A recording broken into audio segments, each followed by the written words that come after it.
As you lie down Yes. in the makeshift bed, you reflect on the events. You realize that in the last 24 hours, probably your life has changed more than all the time before. But eventually sleep does take you. You awake, though, in a very unfamiliar place. The smell of gravel and stone fills your nostrils. As your eyes focus, you see a boot. That very familiar boot. You've known the wearer of that boot since you were born.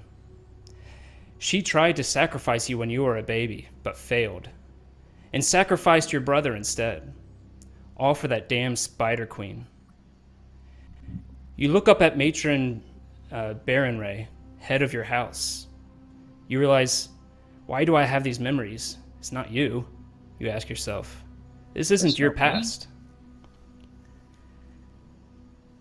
So, you think you can command my armies, do you? Do you really think a male such as yourself could ever amount to something so grand? She says, standing on the outside of the cage that you realize you're in now. The cage is completely made of perfectly carved stone, probably through magic, with a solid top, stone bars coming down on all sides. Great workmanship. You look out and see other cages, other slaves, though none of them are drow, like you realize you are. And none of them tried to rally a drow army against a matron mother of an entire house, like you did. Again, not understanding that memory. You find your head is a jumble of mixed memories. Who is this person you really are right now? Is this the real you?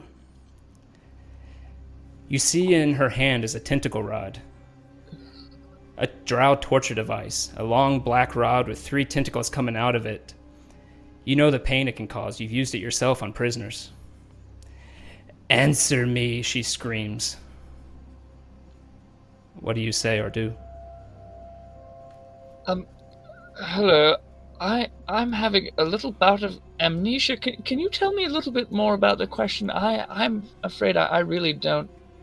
I'm not quite sure what I'm doing here. You rallied the army against me. You will pay for that. And she lashes out with the rod, whipping you with the long tentacles which latch onto your shoulder and arm. You feel pain that racks your body like you've never felt before. You hear her say, "You are a male. You are nothing to the matriarchy. You think you may be free, but you are a slave. You will do whatever I ask, whenever I ask, even if it requires your life." The pain is too much, and the world around you seems to go white as your consciousness wanes.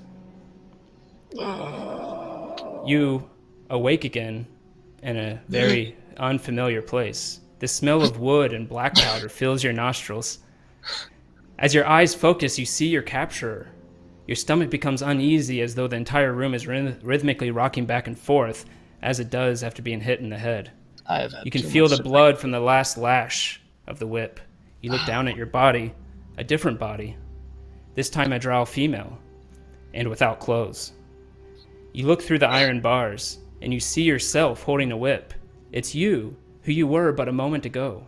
Those memories. Now fleeting.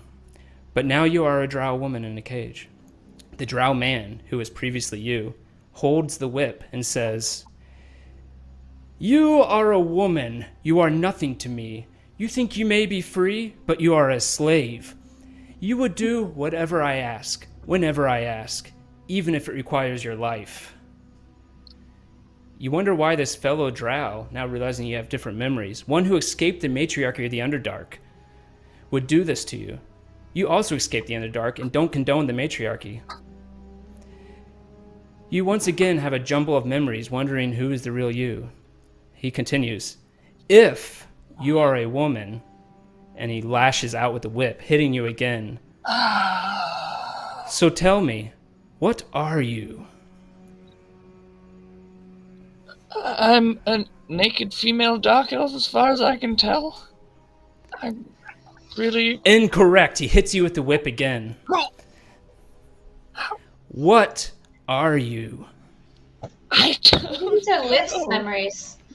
I don't know. He lashes out with the whip again. "You will learn." He says, "Then you are nothing." He says as he continues to lash again and again. You feel your consciousness waiting. "Last time," he says, "what are you?" Very much in pain. That's all I got. Your ears ring as the world starts to go white. The final lash from the whip, and you are lifted out of your body. You see down below the scene that you were just a part of. Now yourself again. You see the woman slump over, unconscious. You watch the scene until you're too far away. You look around and see the moon, large and dominating, with nothing but stars around. You see the silhouette of a familiar, beautiful, naked, long, silver-haired drow woman dancing in front of the moon. You hear that music again. You know what music it is. The beautiful song, the sad song of loss. A familiar voice, now familiar voice, emerges from the song. "I'm sorry you had to go through that, but I needed you to understand. I don't have much power over this world anymore, as our people forget what freedom means. I can't say much, but I'll give you what powers I can. You must fix these wrongs. You must bring back the beauty, the dance, the freedom, the song. Bring these back to the moonlight, that light for which my children now refuse. I cannot involve myself in your world much more, but I can answer 3 questions. You may ask them, but I am limited in my answers as well. And I can only tell you yes or no. But what is it you would ask of me, my champion?" I am so totally unprepared for this. Do they have to be yes or no? Because I really... I want to ask who you are, but I don't think it's a yes or no question. Yes, and I'm afraid that is one of your questions. Oh, shit. Are you the source of my new abilities? Yes, I am, as you agreed. Oh, yes. Oh, that was great. Yes. That was... Yes. Yes. Okay. Good. Good, good. I remember that part. It was, and we can have our moment again. But you have one more question. One more question. Yes or no? Oh, bollocks. That's very difficult. Will I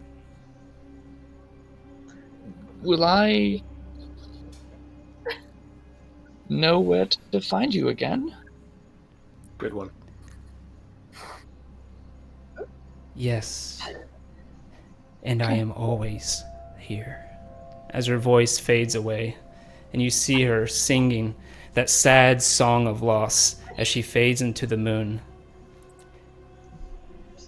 You awake in a familiar place, in a makeshift bed, still hollowed by that vivid dream. What the bloody... I am so hungover. And I think we can end it there.